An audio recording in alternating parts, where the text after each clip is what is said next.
Baboons, like other monkeys, are perfectly at home in trees.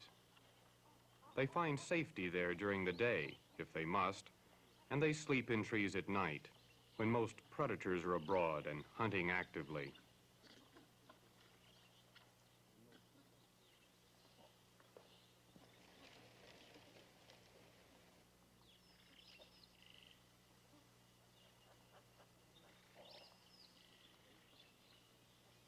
But unlike most monkeys, baboons come down from the trees in the daytime.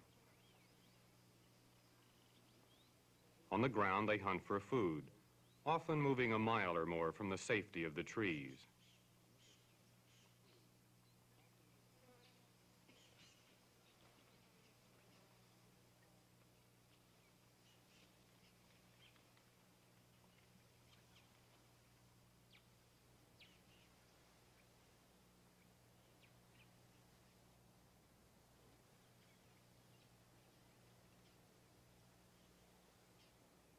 On the flat grasslands, where the visibility is good, baboons may scatter over a very wide area in their search for food. When we see the baboons spread out this way, there appears to be no particular connection between the various individuals, nor is there any apparent organization to the group.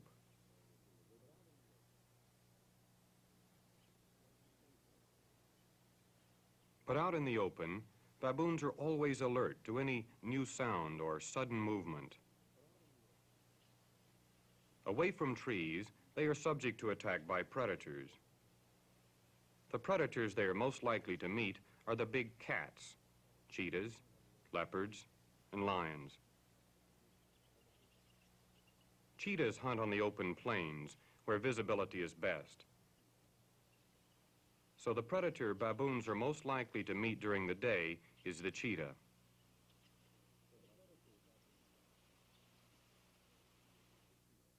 Another predator, the leopard, hunts alone, and usually at night in the dense woodland near waterholes and rivers. On the plains, baboons are often near other animals, like Grant's gazelle or like gnus. One way baboons find protection from predators is by moving and feeding in the company of other animals that are also afraid of the big cats.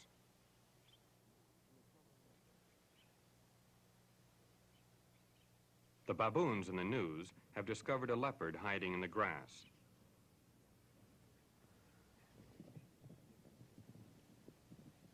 The baboons watch while a herd of gnus chases the leopard back to the trees.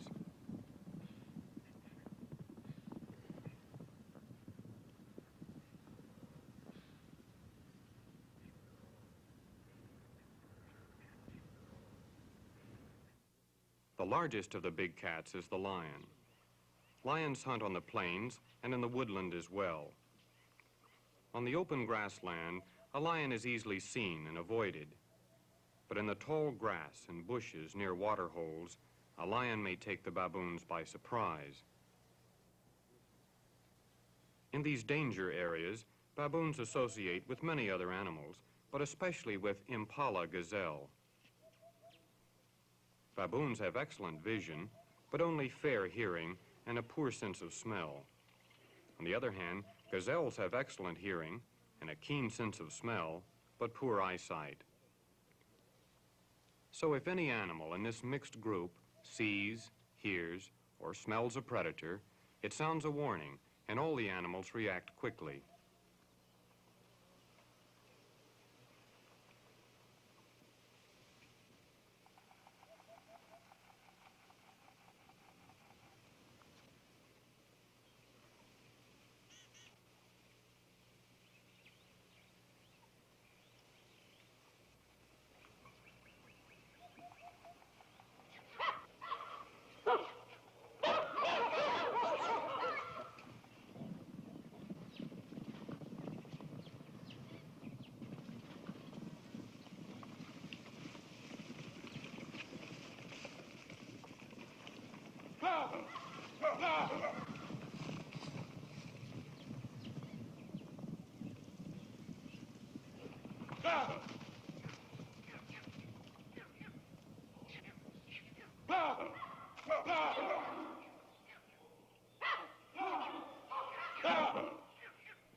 You must have noticed that some baboons did not flee.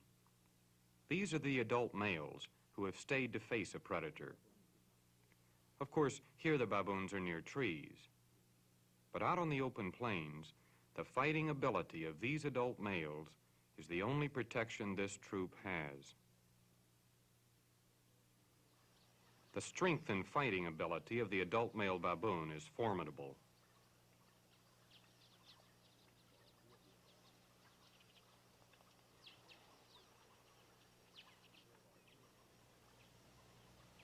When the males of the troop stand together, they can ward off any predator, except a group of lions. The long, dagger-like canine teeth of the males are much larger than the teeth of females and are specially adapted for defense. But the males rarely use their strength or their canine teeth against the females and juveniles. In fact, the other baboons are attracted to the large dominant males, on whom they depend for protection. Although adult males are twice the size of females, they can be very gentle. They are especially attentive to mothers and infants.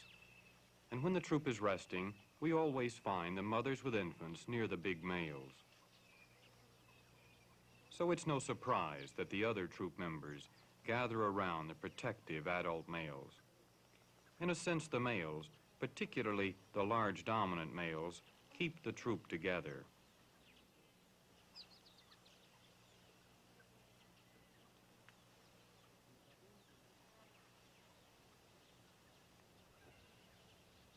When the baboons are moving through open country, the adult males are the troop's only protection. When the large males move, the whole troop must move with them.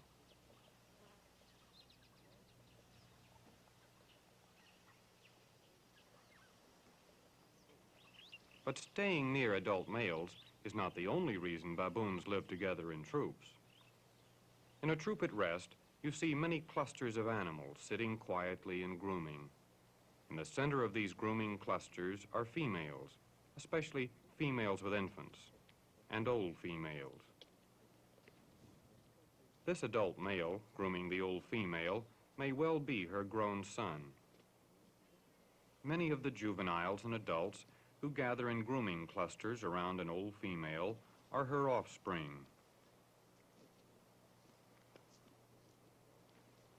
And of course, all the troop members are attracted to the young infants that play in the center of the troop. So there are many reasons why baboons want to stay together in troops. In the midst of each troop are the most attractive individuals, the large adult males, young infants, and the old females. Around and among the adults are playgroups of frolicking juveniles. Even though their play seems carefree and unconcerned, young juveniles never stray very far from the adults.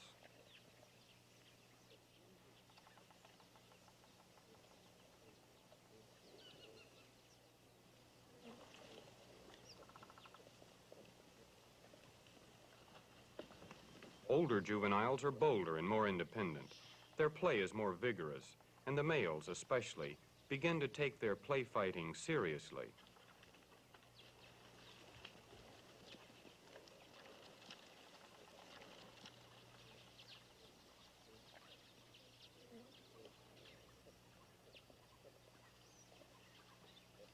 Male juveniles are constantly sparring with each other, testing their strength. Gradually, the larger and stronger become dominant over the weaker.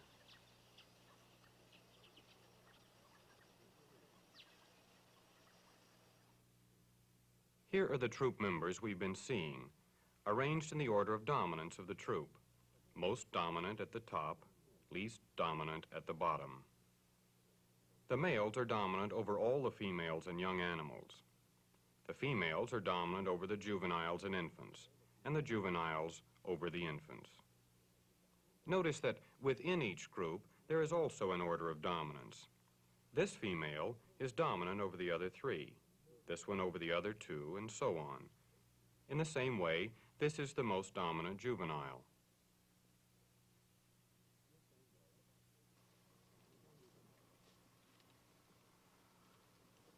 At about 5 years of age, a young female baboon is mature enough to have an infant of her own. Now we no longer think of her as an older juvenile, but as a young adult female. Since she has always spent much of her time with other adult females and infants, she makes this transition easily.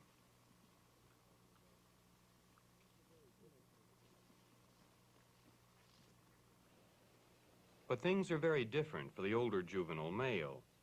At the age of 5, he's about the same size as an adult female, but he has 5 more years to grow before he's an adult male.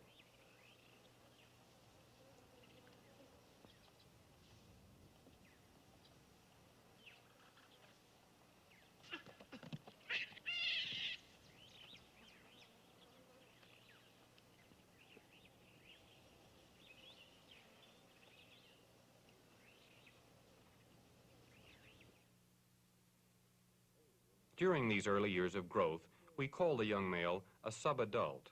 He's older and larger than a juvenile, but still years away from being adult.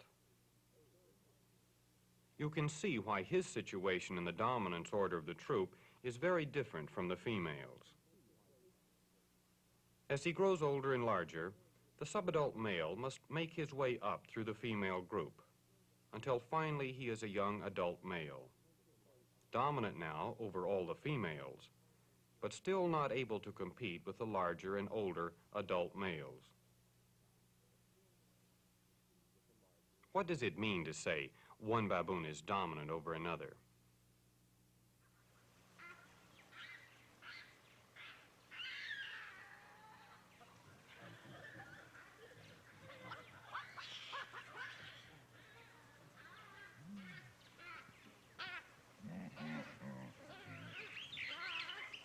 This adult male chasing a female is completely dominant over her.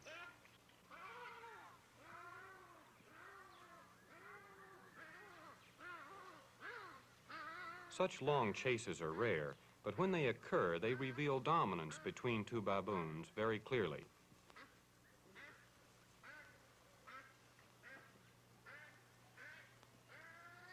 Despite her screams, the female has not been wounded by the male's attack.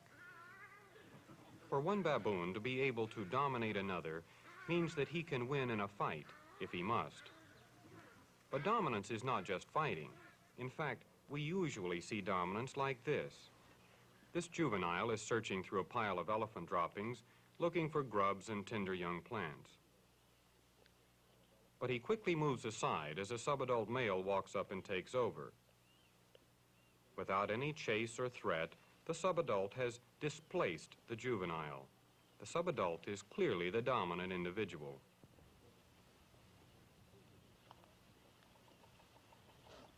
Around an open water hole, the troop is extremely nervous. There are no trees nearby to which they could escape from lurking predators.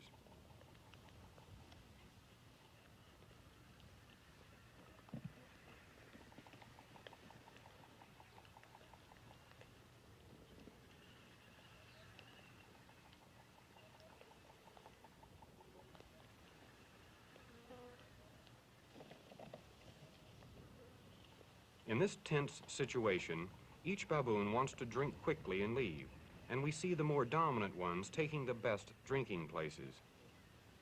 Like this subadult male who displaces a young female,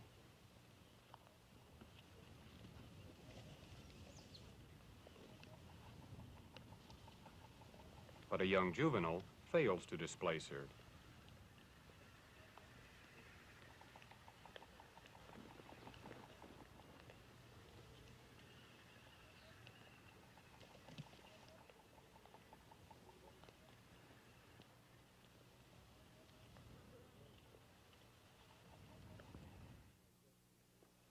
Dominance is also expressed in much quieter ways, by gestures alone.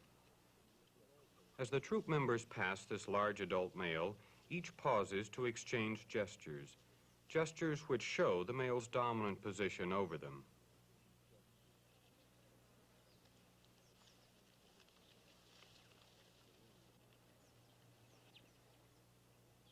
A male does not become serene and secure like this overnight. This dominant male contested with other troop members for 8 long years to rise to this high status from the lowly position of a subadult male. One such contest is this subadult male attacking an adult female. She seeks protection, going to an adult male. As the adult male leaves, the subadult comes in to threaten the female again. Remember, the subadult male must move up through the females, becoming dominant over them as he grows into a young adult male. But as we just saw, the big adult males will protect the females from the attacks of the subadult males, especially as the males grow into young adults, capable of really wounding the females.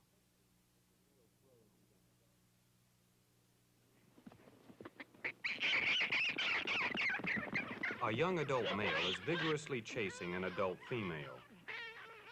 Her upraised tail shows her fear.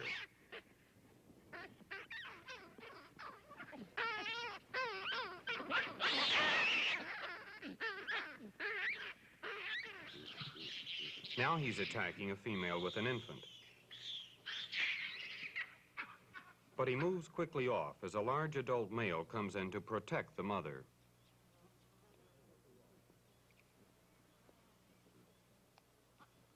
The big male continues his protective threats.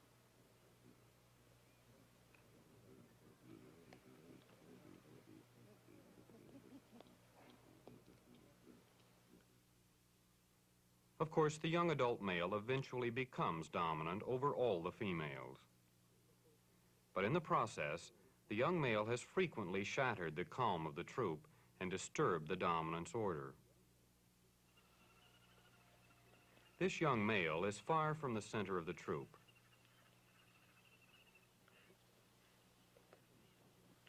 Continual conflict with the dominant males in the center tends to keep him there. But the aggressiveness of the young males is not the only source of disruption in the troop. If a baboon finds something that all the others want, he may have to fight to keep it. This female has caught a bird and is very nervous as she tries to avoid the others.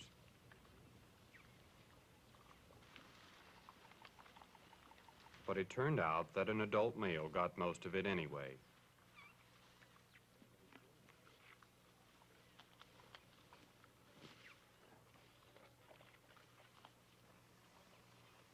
These two males both want the rabbit one of them caught. The more dominant male is forcing the other male out to the end of a branch and succeeds in taking the rabbit away for himself.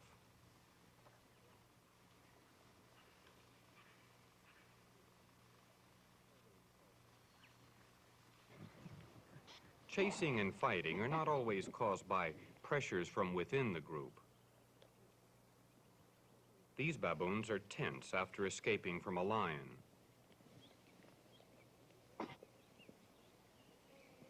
Indeed, such a scare from the outside is always followed by fighting within the group. These chases and threats continued for an hour after the lion had gone.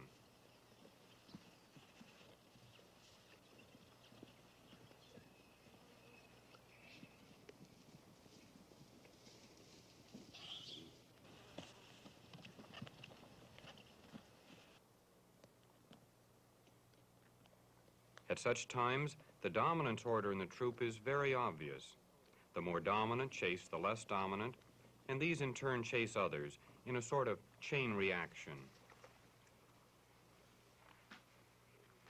Such chaotic activity is rather rare, but even at a time like this, the animals can maintain their positions in the dominance order with threat gestures instead of actual fighting, by bluff instead of bloodshed.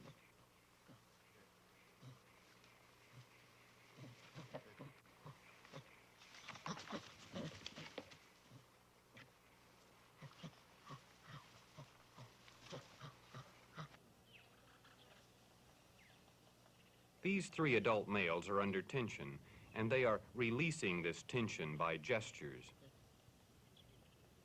Together, they are powerful enough to destroy a leopard. As individuals, they could easily kill each other, but they don't. not only because these gestures can substitute for fighting, but each male is also aware of his position in the dominance order, a position tested month after month and maintained over the years. Although the dominance order is always present, it's not important in most daily activities. Instead, baboons are drawn together by affectionate behavior, sitting quietly together, grooming, relaxing. To survive, baboons must stay together in a troop, but we find that they want to be together in peaceful, lifelong association.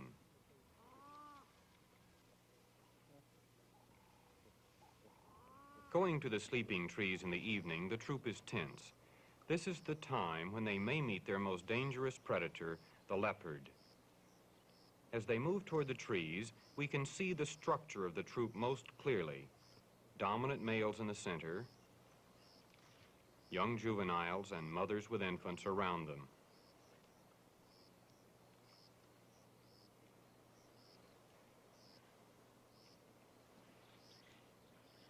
This crippled juvenile cannot keep up in the rapid walk to the trees.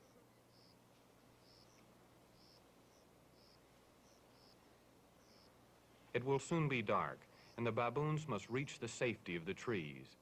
To slow down would expose the whole troop to danger.